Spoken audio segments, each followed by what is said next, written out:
জুলাই সম্পর্কে কথা শুনতে চেয়েছিলাম, কিন্তু দুঃখজনকভাবে অনেকে পিছনের দিকে দৌড়াইতে গিয়ে ৯৬ পর্যন্ত গেলেন। আর একটু গেলে ৯১ পর্যন্ত যেতে পারতেন। ৯৬তে থেমে গেলেন কেন? ৯৬ এর ব্যাখ্যা দিয়েছেন চমৎকার ভাবে, যে ৯৬ একসাথে আমরা জোট করি নাই, জোট হয়েছে বিএনপির সাথে, এর বাইরে কারো সাথে এর আগে আমাদের জোট ছিল না। যদি বলা হয় এটা ১ থেকে ১০০ পর্যন্ত পুরাটা মিথ্যা। এটা ইতিহাস জানার কমতি, এটা রাজনীতিতে অনভিজ্ঞতা।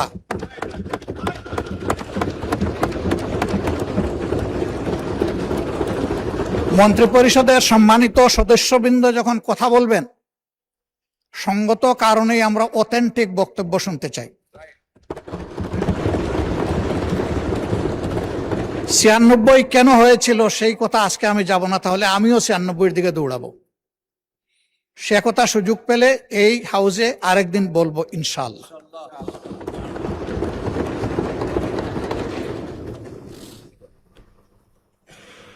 আমার আরেকজন মাননীয় প্রতিমন্ত্রী তিনি বলেছেন, আমি বুঝেছি এটা এনসিপির দিকে ইঙ্গিত করে বলেছেন, যে তারা তো তখন ছিলেন, তখন কি করেছেন তারা, বা আরো কিছু করতে পারতেন কিনা।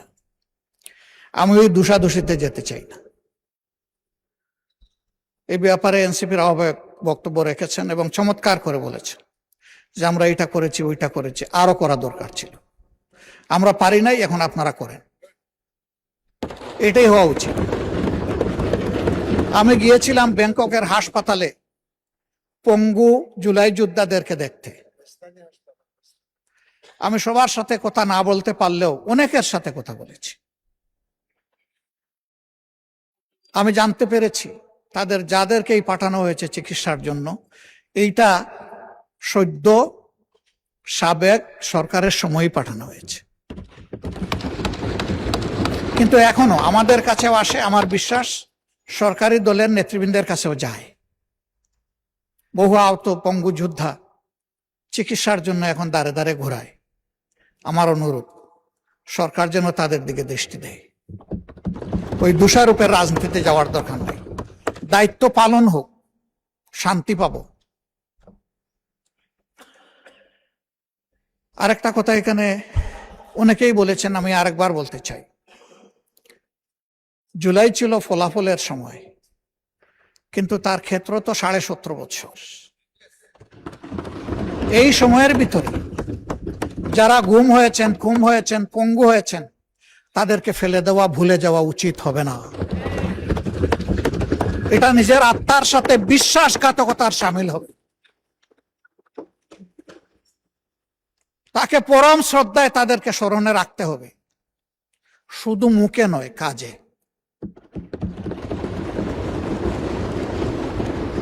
অন্তর্বর্তীকালীন সরকার জুলাইকে বিবেচনায় নিয়ে কিছু লোককে, কিছু পরিবারকে পাশে দাঁড়ানোর সিদ্ধান্ত নিয়েছে।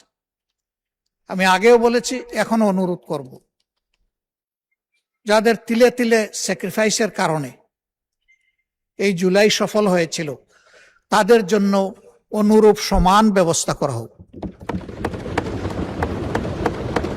এতে যদি এখানকার সংসদ সদস্যদের তাদের কোনো ফ্যাসিলিটি কার্টেল করে ওইটা করতে হয়, আমি প্রথমে আমারটা অফার করছি। যাদের কারণে আজকের এই সংসদ, তাদের প্রতি আমাদের অবশ্যই দায়বদ্ধতা রয়েছে। এ দায় পরিশোধ করতেই হবে, এর কোনো বিকল্প নেই। শুধু জুলাইয়ের পঙ্গু নয়, সেই সময়ের পঙ্গুরা, আহতরা, গুলিবিদ্ধরা, যারা এখনো পিলেট আর বুলেট নিজের বডিতে নিয়ে তারা ঘুরাচ্ছেন, দিনরাত যন্ত্রণায় কাতরাচ্ছেন, কারো ঘাড়ে, কারো কোমরে, কারো বুকে, এগুলা সাক্ষী আমরা সবাই। তাদের প্রতি আমাদেরকে অ্যাটেনশন দিতে হবে। তাহলে আগামীতে এই দেশে বেশি বেশি করে বীর জন্ম নেবে ইনশাআল্লাহ।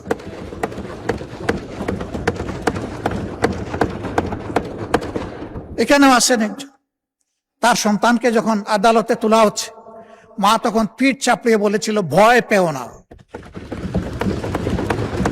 সেই মারা এগিয়ে আসবে।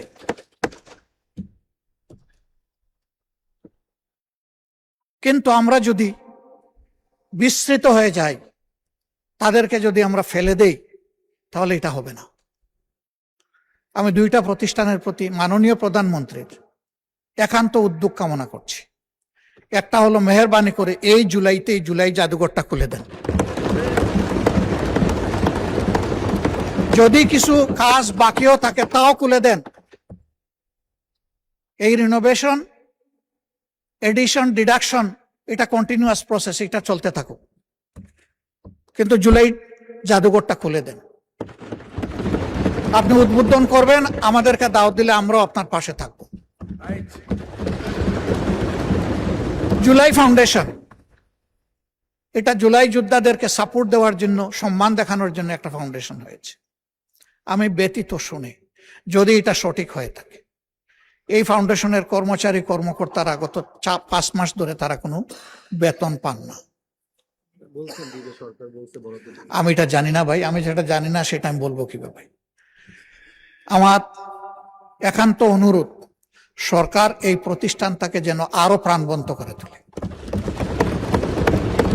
ওই একই, এখানেও বীর জন্ম নিবে বেশি করে ইনশাআল্লাহ।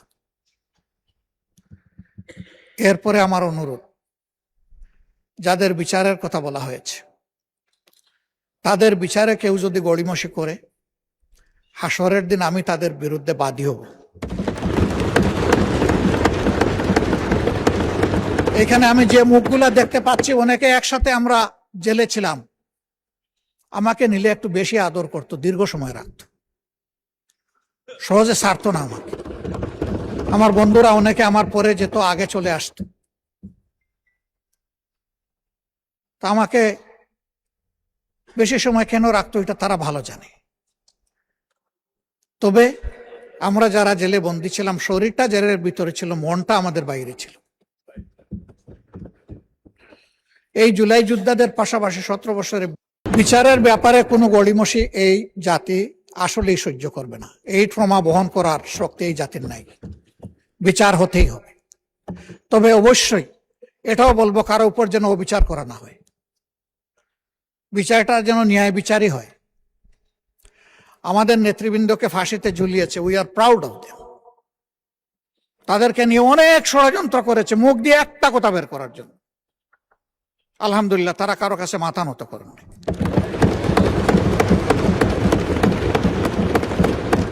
ফাঁসির তক্তার উপর দাঁড়িয়ে তারা বিজয়ের গান শুনিয়ে গেছেন আমাদেরকে।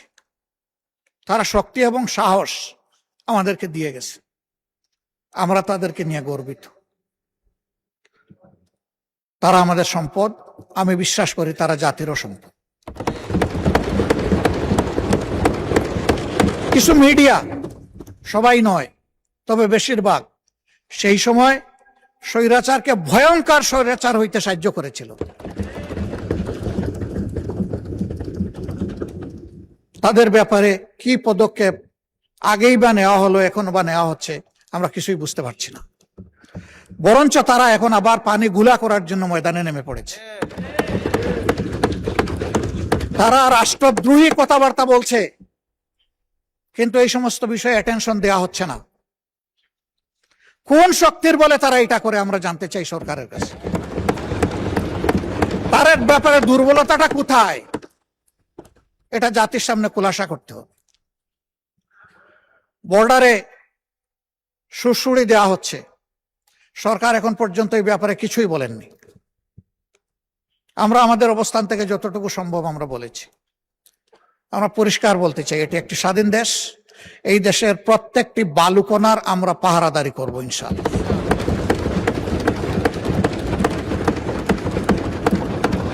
আমরা বলতে আমি বিরোধী দল মিন করছি না, আমরা বলতে এই পুরা হাউস এবং 18 কোটি মানুষকে মিন করছি।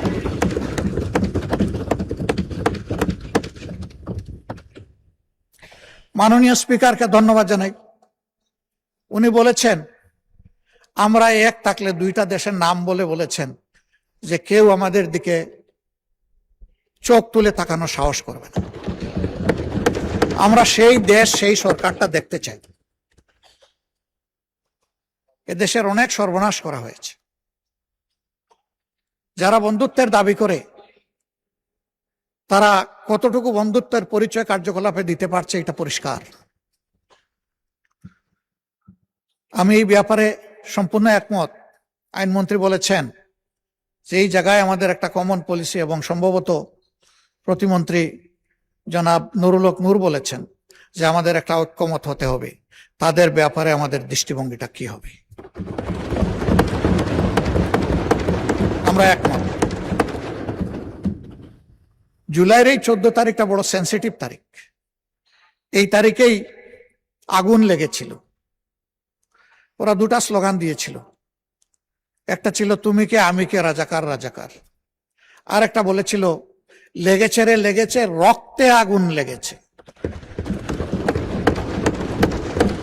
এই সময়টা আমি দায়িত্বশীল সমস্ত নেতৃবৃন্দ, বিরোধী দল সহ সরকারি দল সহ আমি অনুরোধ করব, ভেরি ভেরি কেয়ারফুল। আমি ধন্যবাদ জানাই মাননীয় শিক্ষামন্ত্রীকে, তিনি একটা দুঃখ প্রকাশ করেছেন তার একটা মন্তব্যের জন্য। আসলে তিনি দুঃখ প্রকাশ করেছেন, এই জন্য এখানে আর বলার কিছু নেই, কিন্তু এটা শুনে আমার মোটেই ভালো লাগেনি। এটা যে সেন্সেই তিনি বলে থাকেন না কেন, আমাদের পর্যায় থেকে এইরকম কোনো মন্তব্য হওয়া উচিত নয়। এটা আমাদের অনেক কেয়ারফুল হওয়া উচিত দায়িত্বশীলতার জায়গা থেকে। মাননীয় স্পিকার, শেষমেশ আমি অনুরোধ করব, জুলাই এসেছিল একটা পরিবর্তনের জন্য, একটা নিউ ডাইমেনশন নেশন বিল্ড আপের জন্য। এর জন্যই কনসেনসাস পরিষদে দীর্ঘ আলোচনা করে কিছু রিকমেন্ডেশন তৈরি করা হয়েছিল। এই জন্যই একটা গণভোট অনুষ্ঠিত হয়েছিল। সেই গণভোটে জনগণ হায়ের পক্ষে, সংস্কারের পক্ষে রায় দিয়েছিল। কি এখানে হয়ে গেল আমরা ঠিক বুঝতে পারি নাই। বারবার বলা হচ্ছে এখানে প্রতারণা করা হয়েছে। কে করলো? এই ডায়ালগে তো সবাই। আমি অনুরোধ করব যে মেহরবানি করে এই বিষয়টাকে তারা অবশ্যই ইতিবাচক বিবেচনায় নেবেন। দেশ এবং জাতি সকলের জন্য ভালো হবে। মানুষ তাদের ভোটের মূল্যায়নটা দেখলে গণতন্ত্রের প্রতি তাদের শ্রদ্ধাবোধ এবং সমর্থন বৃদ্ধি পাবে। অন্যথায় গণতান্ত্রিক প্রতিষ্ঠান মারাত্মক হুমকি এবং ঝুঁকির মুখে পড়বে। মাননীয় স্পিকার, আপনাকে ধন্যবাদ আমাকে দুইবার সময় বাড়িয়ে কথা বলার সুযোগ দেওয়ার জন্য। আসসালামু আলাইকুম ওয়া রাহমাতুল্লাহ।